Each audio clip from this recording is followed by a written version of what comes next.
She's been very, very helpful to us in the organizing team also. Right. Thank you. Okay.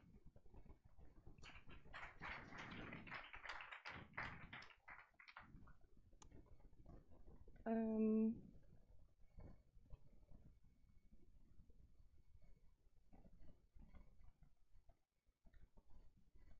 uh, Wonderful. Perfect. Thank you. So, hello everybody. Um,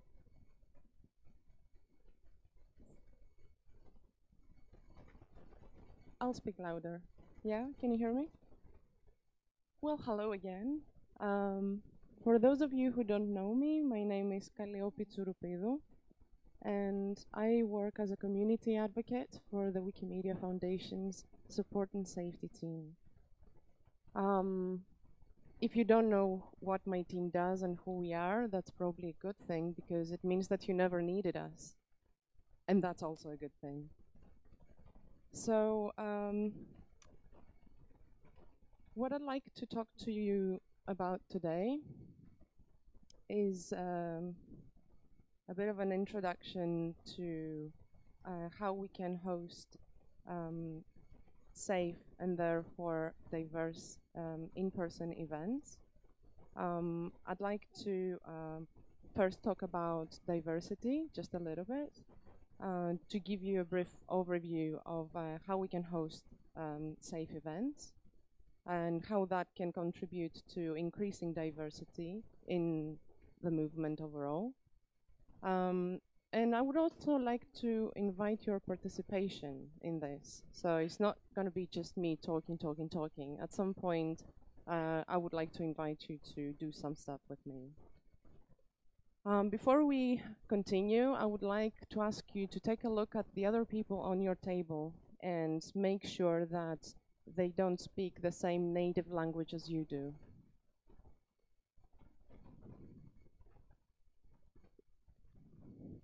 If you find that there's other people speaking the same native language, see if you can move around to another table. It doesn't matter how many people are on a single table.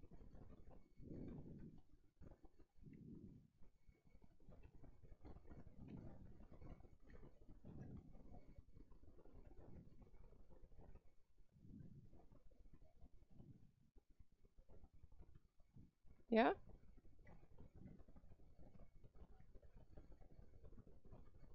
Excellent. So we talk about diversity a lot. I mean, we've got an entire conference dedicated to it. But here's a question for you. What does it really mean? What does diversity mean? So according to our very own Wiktionary, it means, yes? Yes. It means is the quality of being different. And how are we different? At this point, I would like to invite you to tell us, how do you see yourself being different by the other participants here? It could be many things. I can give you one example to get you started, and that's gender identity. So I would like you to tell me, in how many other ways do you see yourself being different than the rest of the people here?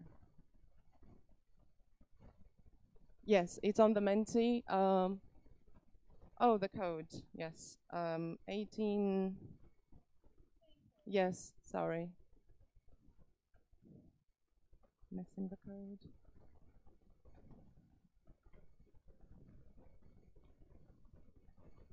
Yes, yes.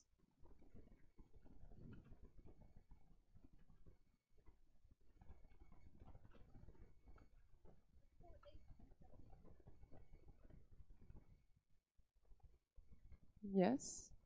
Size. A mother. To be a parent. Age. Culture. Gender expression. Not neurotypical. Language. Trauma history. Various experiences. The way we understand the world. So I love the fact that you're all, contributing in that, because when I started to think about it, I could only come up like with 10 of the, from the top of my head. And seeing all your contributions makes me think that there is so many different ways that we are all diverse. Wow, 31. And they keep coming.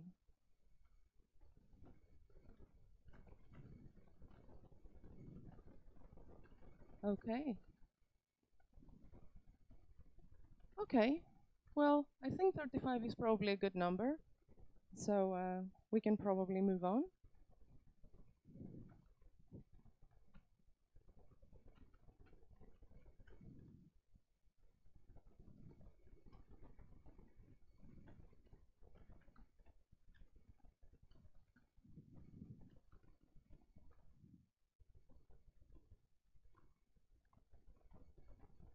So clearly, the ways in which we are different, it shapes our perspective, which is in turn embedded in the way that we communicate. When we come together at in-person events, we move from online interactions over to face-to-face interactions. That means that the vessel of our communication changes as well. We shift from written language over to spoken language. While both oral and written communication achieve the same thing, to relay a message, they can vary drastically in terms of delivery methods. One needs to have a certain level of literacy in order to understand written language, whereas in oral communication, you just speak and people will usually understand as long as they speak the same language. The speed of transmission is different. When you talk, things move very fast. You barely get time to think about what you're going to say. And sometimes that can cause issues. Whereas in written communication, things are a bit slower. You can take a step back, you can think, you can reflect, you can phrase your sentences in a way that more accurately reflect what you want to say. Temporality and permanence. For those of you who are well versed with Latin, scripta manent, which means that written words remain. It means they're there kind of forever. Not necessarily if you're Wikipedian though, right? There is the edit button. On the other side, when it comes to oral communication, words fly. And that affects the way that we remember things. We might remember something that somebody said to us in one way, they might remember it very differently. Feedback. When we talk to each other, we can immediately see the impact of our words. We can see the other person's reaction. It might be an expression, they might move away, they might seem angry, upset, happy, you name it. Whereas in written communication, things are a little bit different. All you see is words. You don't see how the other person is reacting on an immediate level, unless, of course, they write back to you. But even there is the space of time. Revision options. So when you're speaking to people, you can very quickly correct yourself. You can clarify what you were trying to say. You can even change what you originally said and say something different. That's not the case with written language. Once you write it down, it's there. Again, unless you write it in Wikipedia, right? But the most important difference between the two styles of communication is that in oral communication, we have non-verbal cues. We can see the other person's expression. We can see their body language, how they're moving, if they're moving. We can see whether they're smiling or not. We can hear the tone of their voice. And you don't get all of that when you're writing things to each other. So according to a research done back in the 70s by a gentleman called Albert Mehrabian, I believe he's Iranian, and our Iranian Wikipedian just walked out of the room. So according to his research, we base our assessment, when it comes to written communication, we base our assessment of the content and our understanding of the content 100% on the content. Basically, what we read is what we understand. When it comes to oral communication, things change a little bit. The assessment of the content only amounts to 7%, which is very, very little considering there is a whole 100%.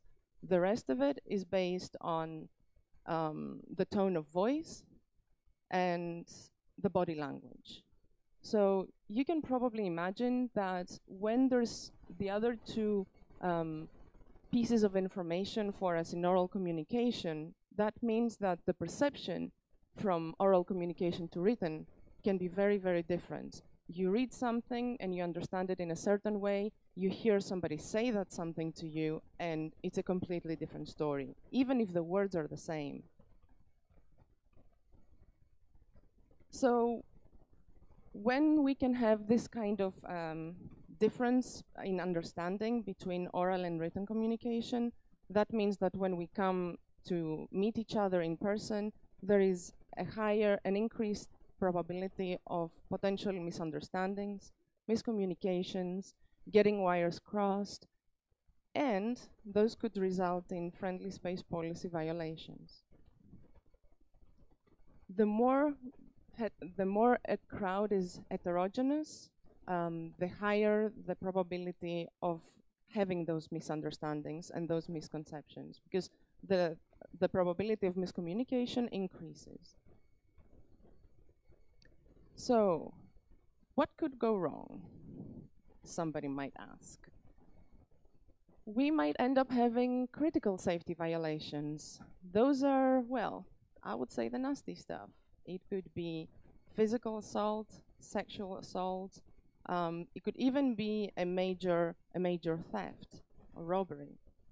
That can make people feel extremely uncomfortable at the very least, very distressed, very upset, very angry. You get to experience a lot of very, very negative emotions, which highly impact your entire experience. We could have major safety violations. Those could be situations where you were not physically harmed, however, you felt very, very threatened, like you were afraid that you will be harmed. And that can also impact your experience of an event and a conference. There could be moderate safety violations. So these are falling more on the gray area rather than the black and white area, such as the critical safety violations. It could be people getting harassed, people being followed around, even if they told the other person that, hey, I don't want to talk to you, or I'm not interested in having this conversation right now. It could be people being verbally attacked, verbally abused. Again, these are experiences that do not exactly encourage you to enjoy the conference. On the contrary, that they leave a little bit of a bitter taste. And then there are unclear safety violations. So these are the ones where they don't look as violations at face value. So I could be saying something to you and somebody witnessing the conversation would be like, well, absolutely fine. No profanity, no obscenity. That person wasn't attacking the other one in any way. They were not angry. There was no emotions flying high. None of that.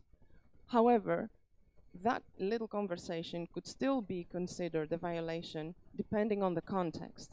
So if there are two people who have been interacting online for quite some time and they have been running into issues with each other, disagreements, and things are getting very tense, and then at some point one starts to follow the other one around, you know, go from one article to the other that they're editing, reverting them, edit warring, all of that. And it becomes a situation of harassment. Now, the rest of the witnesses of that offline conversation wouldn't necessarily know about it. However, the person who is being harassed and the person who has been targeting them, if they happen to be in the same physical space during an event and they're having a conversation, the person who has been harassed will naturally feel very, very uncomfortable.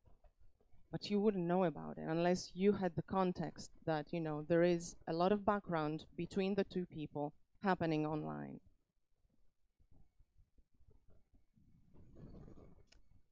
And this is why having safe events matters, because we don't want people to be experiencing any of those negative feelings, those negative emotions. We want them to be able to be part of the conference, to actively participate, to enjoy, and to want to come back. That's important. If you have a bad experience at a conference, chances are you're like, nah, not going there again. I've had enough. So safety matters. When we talk about safety, most of the times when it comes to event organizing, most people think about how to keep people physically safe in case of an emergency, like in case of a major disaster, like an earthquake or a tornado, or something where you need to evacuate the building, like a fire. And there's a lot of protocols and processes in place in order to aid situations like that. However, safety is not just physical safety, it's also psychological and emotional safety. So we want to make sure that we encourage people to be in the spaces because we assure them that they will be respected in that space and they will not be experiencing feeling unsafe on an emotional or psychological level. So when you have both of them, physical and psychological safety, then people are happy, for the most part, anyway.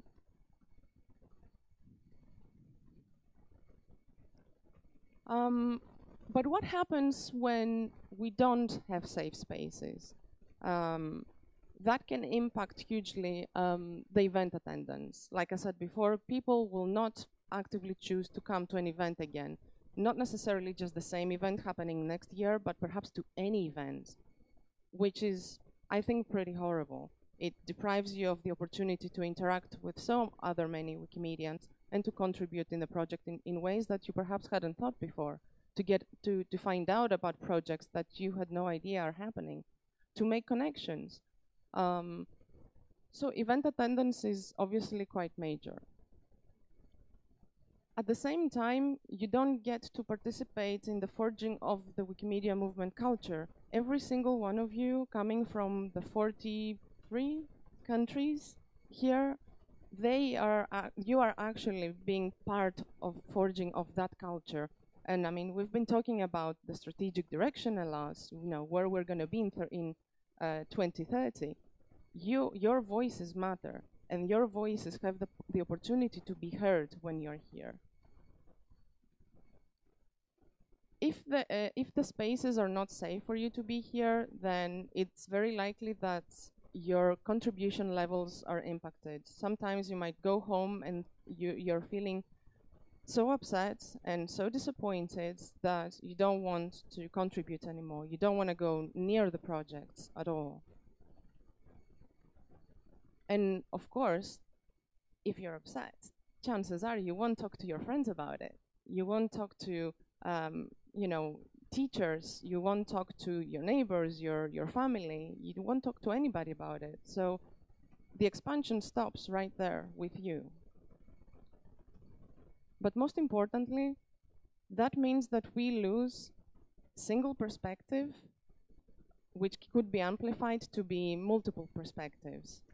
And that means that we're not as diverse as we could potentially be.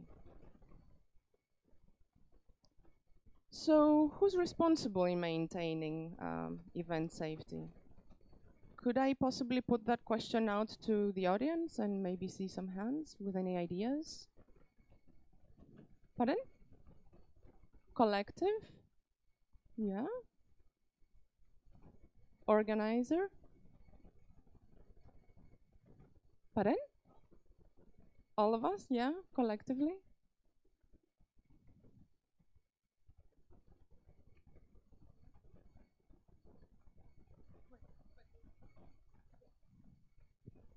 I was saying that the person also is responsible to report what happened and not to keep silent about it. So the participants?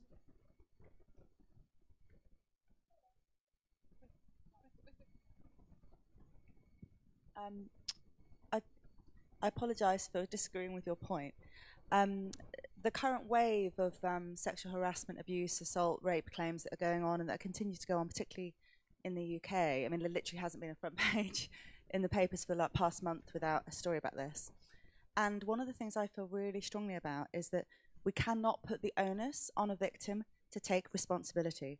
If they choose to come forward at whatever point, then that's great, that's fine, it can then be resolved, hopefully, and acted upon. But it upsets me when the term responsibility is used in the context of a victim, regardless of what the incident is.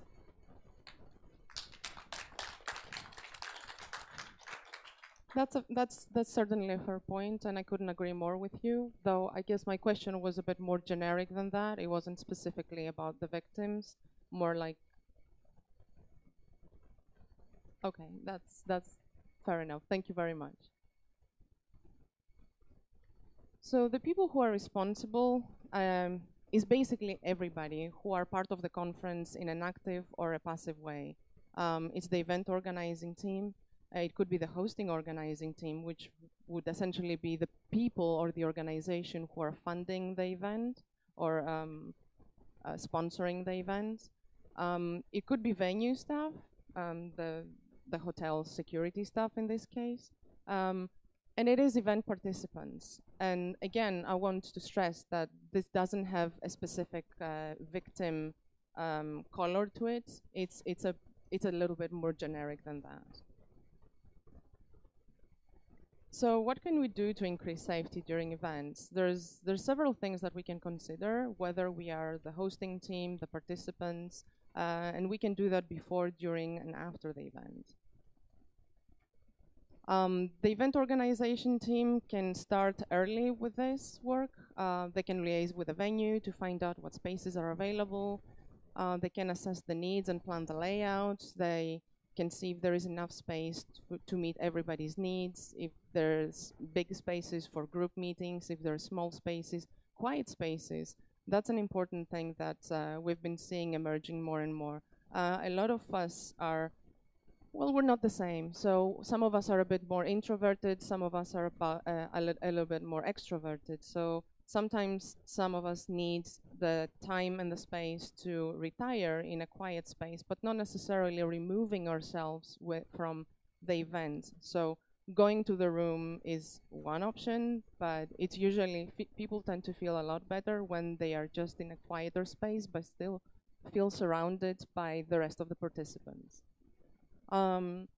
Designate an emergency response team. So basically decide which people of your organizing team are going to be responsible for handling incidents on the ground and as and when they happen. Request that people who are registering to your events agree to your friendly space policy or whatever other behavioral standards you might have in place. Prepare the information. Make sure that there are visual reminders of the behavioral expectations that people have agreed to throughout the event, because saying that you agree to them when you register, which could be months in advance of participating in the event, it's so easy to forget about it. So having the visual reminders always helps. Brownie points to the organization team for having them on each and every table, by the way. Advertise your response team. Having the team there but not making other people aware that they are there is only going halfway.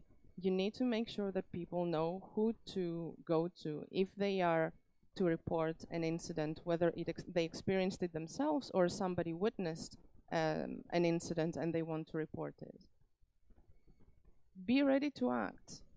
So being a part of the organization team means that you're constantly on your feet. You're making sure that everything runs smoothly, but you also need to make sure that you're ready to jump in if something is reported. Record, because not every time things may go as smoothly as they could be, so you can record and review what went well, what worked, what could probably be improved next time. Follow up, that's an important one, and obviously it depends on the kind of incident that might occur during an event, but it's very helpful sometimes, especially for the the more serious incidents, to follow up with a victim. You know, reach out, be a human, ask them how they are doing. And get self-care. We realize that most of the organizers of events are not exactly trained to do these kind of things. They're not exactly, it's not their day job to be handling emergency situations during an event. So sometimes that can be quite stressful for them. So it's good for them to get some self-care, seek whatever support it is they might need, which could be something as simple as just talking about what happened and venting.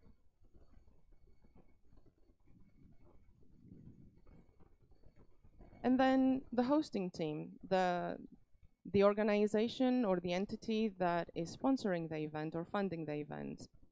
They can set up appropriate policies that can serve as examples to be adopted as they are, or to be slightly changed to cover the community's specific needs. They can provide material so that people don't have to be reinventing the wheel.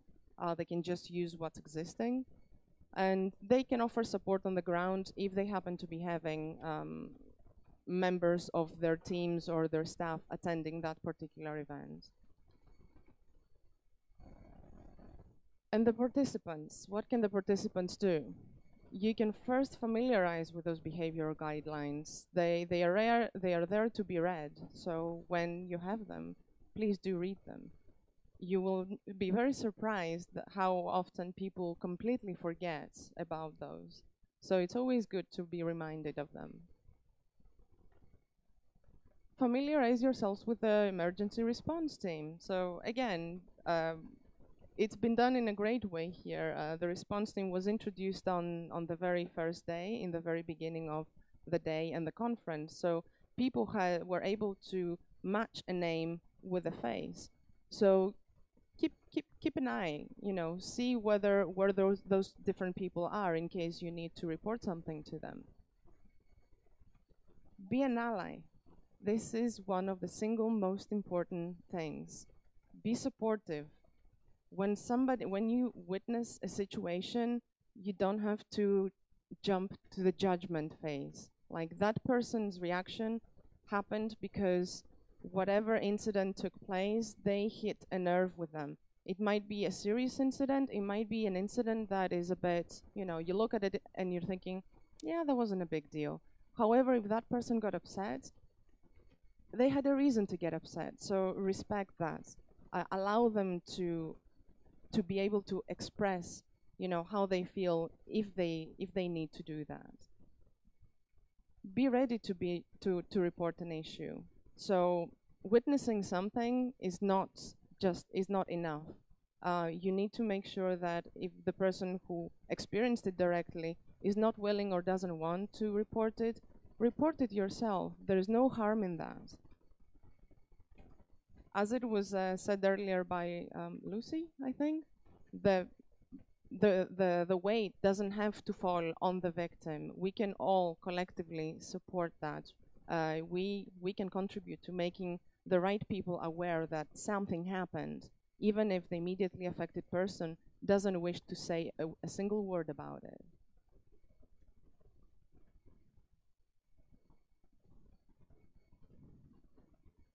Women or someone is not agree to report, you do it for her or for him. I do not agree with you. You don't know his reason. You don't know. Maybe you put him in such situations that it's more hurtful than you, because you are not in his shoes. So never do something without asking him. It's not like someone is killing someone else. You have to ask him. You have to convince him. But do not do something without his permission. Do not agree with you. I think the opinions on this vary. Reporting something doesn't necessarily mean that the person will have to be contacted and asked to provide information about it. So they don't necessarily have to relive the situation, but it's something pretty major happened, you know, in a space where perhaps one or two people only witnessed it, and it was, you know, it was not okay to happen. Then does it not benefit everybody else to have that somewhere on the record? Well, you would be reporting not what you don't know, but what you saw.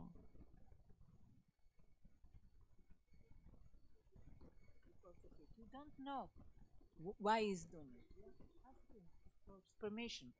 But if you go there and do something and he has a reason, not because he's afraid, you don't know. Sometimes when you report something, you put him in more dangerous. You don't know. That's a fair concern. We have another question or raised hand? There are ways to report incidents without putting the victim in danger. For instance, if you see an occurrence of sexual assault, you can report that you saw someone sexually assaulted, and you name the aggressor and not the victim. And this way, you protect the victim, and you protect all the other people at the event. You have to be mindful of who you are protected and the consequences of your action. But I don't think it is a clear-cut issue of asking the victim at every time. You can also act with protecting the victim and doing something. I would just like to give another example to the concerns that you raised, basically, and pretty much tangential to what Caroline just mentioned. If you witness somebody getting assaulted, they are likely not going to be in a situation to report something themselves. So they would rely on somebody else reporting it, calling the police or speaking to the organization team. If somebody's on the ground bleeding, they won't be necessarily able to find their phone and know which number to call. So what do? Do you ask them, should I report this? Should I not? But sometimes it's not bleeding. It depends on the situation. Yes, of course. You present it like clear cut. Do report. I say no. Be careful about it. But you don't have to report the victim. You're reporting the incident that you witnessed and the person You who was the report to whom? perpetrator. Do you report? To whom do you report? How can they deal with the situation if they don't know what really happened? Sometimes they don't necessarily have to step in. They just need to be aware that this happened. We have more questions? Okay. I'm as a cisgender male, I see this not really fit for me to, how should I put this? I mean, about safety violation can include physical and psychological. So, and you say ready to report an issue. So if I say, hey, we should go out, and this cause you psychological safety violation, does other people need to report? They won't necessarily know. So I was focusing on report what you witness and what seems to you like some form of, at a minimum, crossing of boundaries. So when there, because this makes me a little bit nervous, because when sometimes I might be most of the people doesn't see the male as a victim. But if for example, if I really like a girl, I want to ask her to go out, and does that make the psychological damage? And you don't know. Will I be the harassed guy?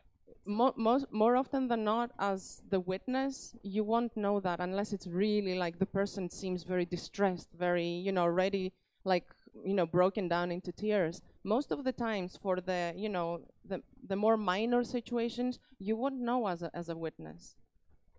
So if it's something that didn't seem to you like a boundary crossing, then there's nothing to report.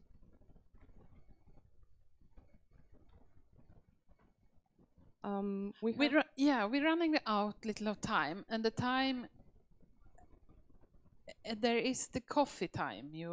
So we were thinking about maybe you can discuss during the coffee.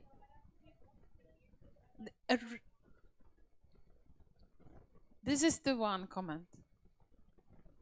Thank you. So I'd just like to make one comment for us to keep in mind in the future. A talk like this really needs to have a content warning or a trigger warning first. I think there's a lot of tension in the room right now because a lot of us were caught off guard by what we're discussing. And I think I'd really appreciate in the future if that was, yeah, just presented. So, thank you.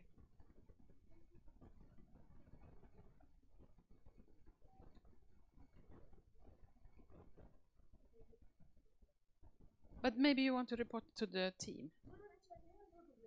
No, actually, I want to report it in front of everybody because this is the second time this happens in a wiki event. And the first time, I actually didn't do anything about it. And when I said that the victim, I would not really call myself a victim. This is nothing to be called a victim for. This is just a minor thing. But it happened like 2 times now. So I will be quick. When you clap for somebody who just opposed the point of view of somebody, and you just clap so hard, you're equally to be blamed as the person who say fight, fight, fight for a fight. This is the second time this happens to me. If I say anything, any kind of comment, and then somebody opposes this comment, this is totally all right. But then when people are like, yes, exactly, that's exactly what should have been said, good comeback, that's not good. And I feel bad now. This happened to me before, and yeah. So please stop clapping for people who are opposing people because this makes the person who just said the thing feels really crappy.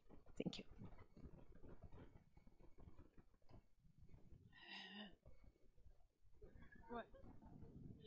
I know there are, it's like you said, I think there are many feelings in the room right now.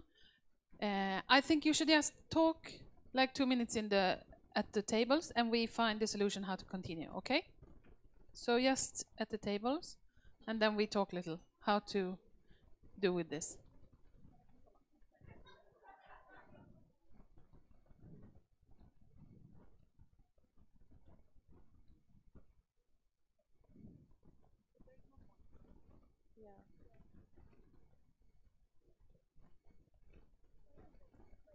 I have 2 examples that I was going to share where, yeah.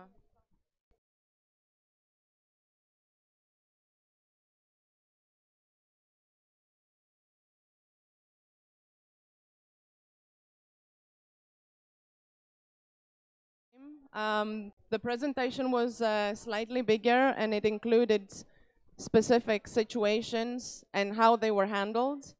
If you would like to know more about them, you can reach out to me in the break, and I will be happy to discuss further. Thank you very much.